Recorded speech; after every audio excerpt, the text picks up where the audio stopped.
আজকের খবরের কাগজ বাংলাদেশ প্রতিদিন, দেখা যাক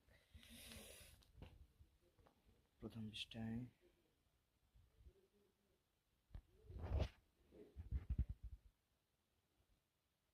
তারেক রহমান কি বলছে। সিলেটে প্রথম নির্বাচনী জনসভায় তারেক রহমান। রাজধানীতে সমাবেশ জামায়াত আমির।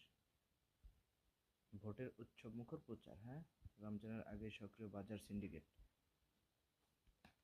আচ্ছা, কারা সব থেকে ভালো প্রচার শুরু করছে দেখি, এটা দেখি।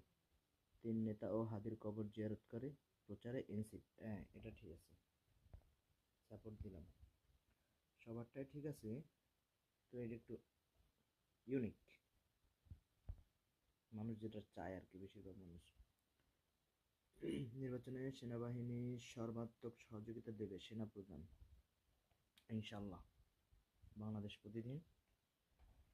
ভারতে গিয়ে বিশ্বকাপ খেলবে না বাংলাদেশ, সাবাস। টিআইবির প্রতিবেদন, নির্বাচনে কোটিপতি প্রার্থী 891 জন, শতকোটিপতি 27। এটা তো খুব ইম্পর্টেন্ট একটা নিউজ। নির্বাচনে কোটিপতি প্রার্থী 891 জন। প্রার্থী কতজন তাই তো জানি না মোটমাট, তার ভিতরে 891 জন শতকোটিপতি 27 জন। যাক, আচ্ছা পেজটা দেখি।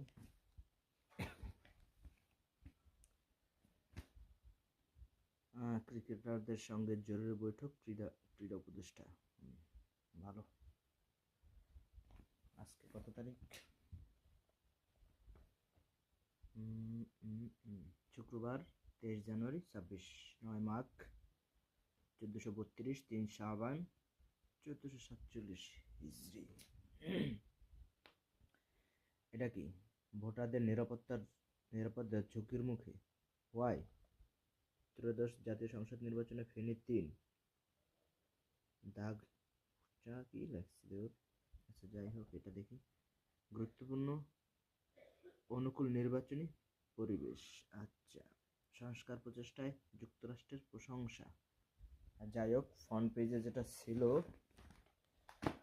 একেবারে উপরে, যে হেডলাইন ছবি সাথে যাই ছিল, তার ভিতরে সব থেকে ইম্পর্টেন্ট কোনটা আপনি জানিয়ে দেন, ইনশাল্লাহ। দেখি, আমার মতে তো এটা একটু ইউনিক এবং বেস্ট, সবগুলোই সবার জন্যই বেস্ট অফ লাক।